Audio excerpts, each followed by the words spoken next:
नमस्कार दोस्तों, आप सभी का स्वागत है एक बार फिर से अपने चैनल भक्ति की शक्ति में।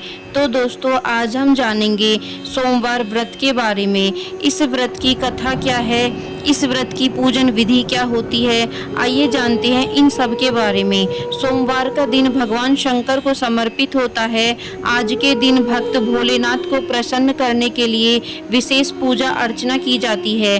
कुछ लोग आज के दिन व्रत भी रखते हैं ताकि शिव की विशेष कृपा प्राप्त की जा सके।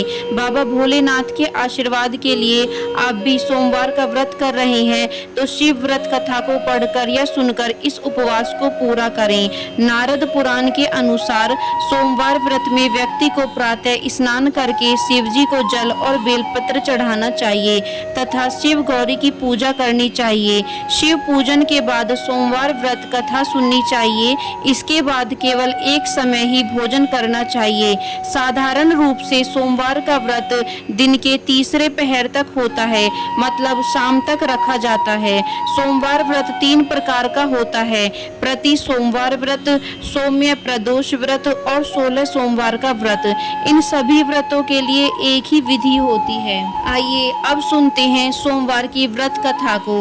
एक समय की बात है, किसी नगर में एक साहूकार रहता था।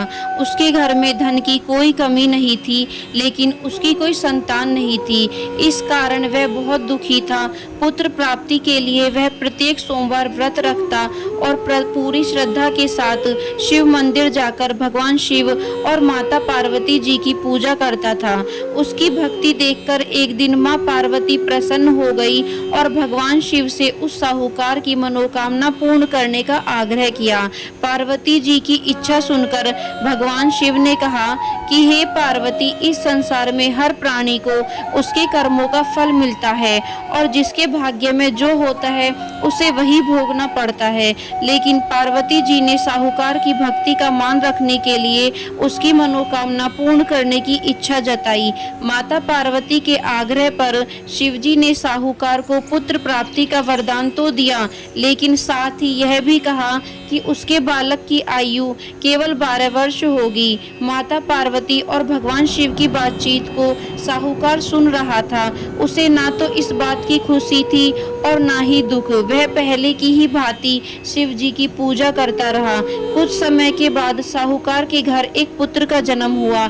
जब वह बालक 11 वर्ष का हुआ तो उसे पढ़ने के लिए काशी भेज दिया गया। साहूकार ने पुत्र के मामा को बुलाकर उसे बहुत सारा धन दिया और कहा कि तुम इस बालक को काशी विद्या प्राप्ति के लिए ले जाओ और मार्ग में यज्ञ कराना। जहाँ भी यज्ञ कराओ वहाँ ब्राह्मणों को भोजन कराते और दक्षिणा देते हुए जाना। दोनों मामा भांजे इसी तरह यज्ञ कराते और ब्राह्मणों को दान दक्षिणा देते काशी की ओर चल पड़े। रात में एक नगर पड़ा जहाँ नगर के राजा की कन्या का विवाह था, लेकिन जिस राजकुमार से उसका विवाह होने वाला था वह एक आंख से काना था। राजकुमार के पिता ने अपने पुत्र के काना होने की बात छुपाने के लिए एक चाल सोची। साहूकार के पुत्र को देखकर उसके मन में एक विचार आया। उसने सोचा, क्यों ना इस लड़के को दूल्हा बनाकर राजकुमारी से विवाह करा दूं। विवाह के बाद इसको धन देकर विदा कर दूंगा और राजकुमारी को अपने नगर ले जाऊंगा। लड़के को दूल्हे के वस्त्र पहनाकर राजकुमारी से विवाह कर दिया गया, लेकिन साहूकार का पुत्र ईमानदार था। उसे यह बात न्याय संगत नहीं लगी। उसने अवसर पाकर राजकुमारी की चुन्नी के पल्ले पर लिखा कि तुम्हारा विवाह तो मेरे साथ हुआ है, लेकिन जिस राजकुमार के संग तुम्हें भेजा जाएगा वह एक आंख से काना है। मैं तो काशी पढ़ने जा रहा हूँ। जब राजकुमारी ने चुन्नी पर लिखी बातें पढ़ी तो उसने अपने माता पिता को यह बात बताई। राजा ने अपनी पुत्री को विदा नहीं किया, जिससे बारात वापस चली गई। दूसरी ओर साहूकार का लड़का और उसका मामा काशी पहुंचे और वहां जाकर उन्होंने यज्ञ किया। जिस दिन लड़के की आयु 12 साल की हुई उसी दिन यज्ञ रखा गया।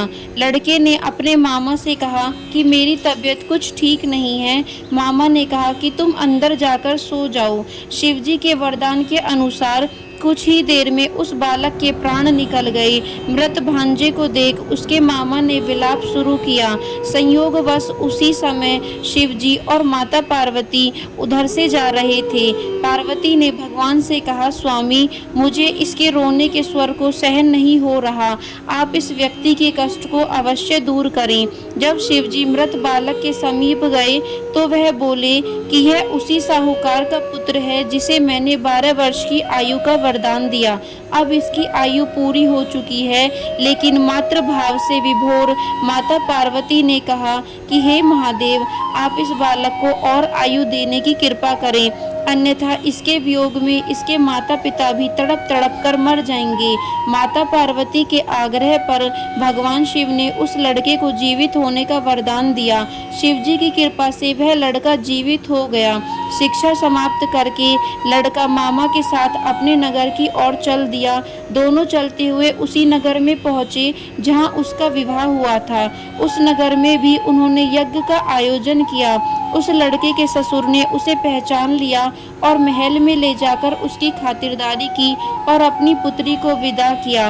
इधर साहूकार और उसकी पत्नी भूखे प्यासे रहकर बेटे की प्रतीक्षा कर रहे थे। उन्होंने प्रण कर रखा था कि यदि उन्हें अपने बेटे की मृत्यु का समाचार मिला तो वह भी प्राण त्याग देंगे। परंतु अपने बेटे के जीवित होने का समाचार पाकर वह बेहद प्रसन्न हुए। उसी रात भगवान शिव ने व्यापारी के स्वप्न में आकर कहा, हे श्रेष्ठी, मैंने तेरे सोमवार के व्रत करने और व्रत कथा सुनने से प्रसन्न होकर तेरे पुत्र को लंबी आयु प्रदान की है। इसी प्रकार जो कोई सोमवार व्रत करता है या कथा सुनता और पढ़ता है उसके सभी दुख दूर होते हैं और समस्त मनोकामनाएं पूर्ण हो जाती हैं। तो दोस्तों, यह थी सोमवार व्रत को लेकर समस्त जानकारी और उसकी व्रत कथा। यदि वीडियो आपको पसंद आई हो तो चैनल को सब्सक्राइब करना बिल्कुल ना भूलें और वीडियो को लाइक एंड शेयर जरूर करें।